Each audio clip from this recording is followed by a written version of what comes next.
જય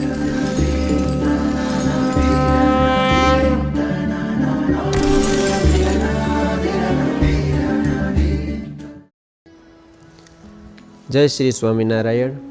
વહાલા ભક્તો, ભગવાન શ્રી સ્વામિનારાયણ દીક્ષિત નંદ સંત જીવન ચરિત્ર પરમહંસ ગાથા ભાગ પહેલો. સદગુરુ સ્વામી શ્રી મોટા વ્યાપકાનંદ સ્વામીનું જીવન કવન. વ્યાપકાનંદ સ્વામીએ હાથ લંબાવી ઇન્દ્રની રક્ષા કરી. એક વખત વ્યાપકાનંદ સ્વામી વડોદરામાં વિશ્વામિત્રી નદીના પુલ ઉપર ધ્યાનસ્થ અવસ્થામાં ધ્યાન કરવા બેઠેલા હતા. સ્વામીએ ધ્યાનસ્થ સ્થિતિમાં ઊંચો હાથ કરીને ઉપાડ્યો. સંતો તો સૌ જોઈ રહ્યા. પછી સ્વામીએ જ્યારે ધ્યાનમાંથી બહાર આવ્યા ત્યારે મોટા અખંડાનંદ સ્વામીએ વ્યાપકાનંદ સ્વામીને હાથ ઊંચો કરવાનું કારણ પૂછ્યું. ત્યારે સ્વામી કહે, આજે ઇન્દ્ર એકલા પાતાળમાં ગયા હતા અને ત્યાં અસુરોએ તેને ઘેરી લીધા હતા અને યુગોથી એ બેયને વેર ચાલતો આવે છે. તો અસુરોએ ઇન્દ્રને મારવા માટે ચારે બાજુથી પ્રહાર કરતા હતા, મારતા હતા. તે અમને ધ્યાનમાં દેખાણું. તેથી અમે તેમની રક્ષા કરવા માટે હાથ ઊંચો કર્યો. મને જોતાં તમામ દૈત્યો ડરી ગયા, ઇન્દ્રને છોડી દીધા છે. આ રીતે ઇન્દ્રને ભક્ત જાણીને હૃદયમાં દયા લાવીને અહીંયા બેઠા થકા રક્ષા ભગવાનની કૃપાથી થઈ.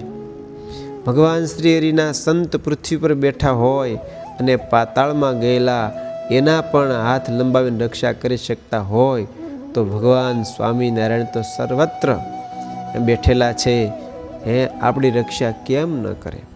જેના સંતમાં આવી સામર્થ્ય હોય તો તેના ભગવાનમાં સામર્થ્ય કેટલી હશે એ તો આપણે અંદાજ મારવો રહ્યો.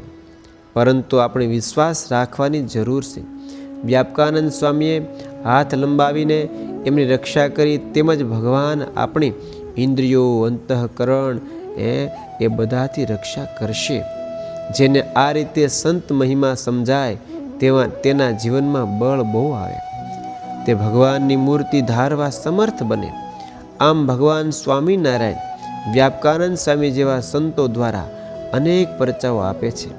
મનુષ્યો અને મુક્તો સહુને આનંદ આપે છે. આવા તો સ્વામીના અનેક પરચાઓ છે, કહેતા પાર ન આવે. આવા સંત ચરિત્ર જે કોઈ ભાવથી ગાય અને સાંભળે તેની ઉપર ભગવાન સ્વામિનારાયણનો રાજીપો બહુ થાય. માધવદાસ સ્વામી પોતાના ગ્રંથ હરિકૃષ્ણ ચરિત્રામૃતના 17મા અધ્યાયમાં લખે છે, માટે કહે ગાય, માટે કહે સાંભળે ને ગાય રે, તે પર રીજે પુરુષોત્તમ રાય રે. મર કોટી જગન કોઈ કરે રે, પણ આ કથા સહુથી સરે રે. વળી 68 તીર્થ જાય પણ આ કથા સમ ન કહેવાય. કોઈ કેશો એમ કેમ કહ્યું, એ તો સર્વે કથા માહી રહ્યું. કરોડો પ્રકારના યજ્ઞો, તીર્થો એ બધું જ ભગવાનને રાજી કરવા માટે છે, શ્રેષ્ઠ જ છે. અનેક પ્રકારના દાન પુણ્ય બધું જ કરે, પણ આવી રીતે ભગવાનના સંતની ગાથા સાંભળવી એ બધા જ કરતાં અધિક છે અને બધા જ કરતાં ભગવાન એની પર રાજી થાય એવા અનેક પ્રસંગો છે. પ્રશ્ન થાય કારણ તો આ કથામાં જ આવે છે, કેમ કે આવી કથા સાંભળવાથી જીવમાં મૂર્તિ ધારવાનું બળ મળે છે અને મૂર્તિ સિદ્ધ થઈ જાય છે. માટે જેમ ભોજન મંડપની રોજ મુલાકાત લો, રોજે રોજ જમીએ છીએ, એ જ રીતે કથા મંડપની પણ રોજ મુલાકાત લેવી. નિત્ય શાંત ચિત્તે કથાનું શ્રવણ કરવું, તેમાં આવતો મહિમા અંતરમાં ધારવો, ભગવાનની મૂર્તિના આકારે આત્માને કરવો. આપણા ચેતનમાં ભગવાન સ્વામિનારાયણની મૂર્તિને ભરવી, આત્માને પરમાત્મામાં જડીને જોડી દેવો. આપણી ચેતનાને આકારે શ્રી હરિની મૂર્તિ રાખવી. અતિ પ્રેમ ભીના હૈયે હરિવરનું ચિંતન કરવું તો અંદરથી ભગવાનનું સુખ મળે. છતાં દેહે અક્ષરધામના આનંદનો અનુભવ થશે. બધી વાસના જીતાઈ જશે આત્મા ભગવાન જેવો સુખ્યો થઈ જશે. માટે આવા મહિમાવંતા સંત ચરિત્ર સાંભળી તેમને આવી સ્થિતિ કેમ બંધાણી તેનું રહસ્ય પકડવું. તે રીતે આપણે પણ કરીએ તો આપણને પણ એ અનુભવ થાય, જરૂર થાય.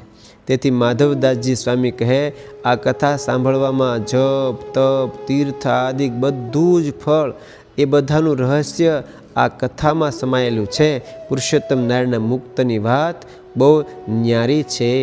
સહજાનંદ સ્વામી મહારાજની જય.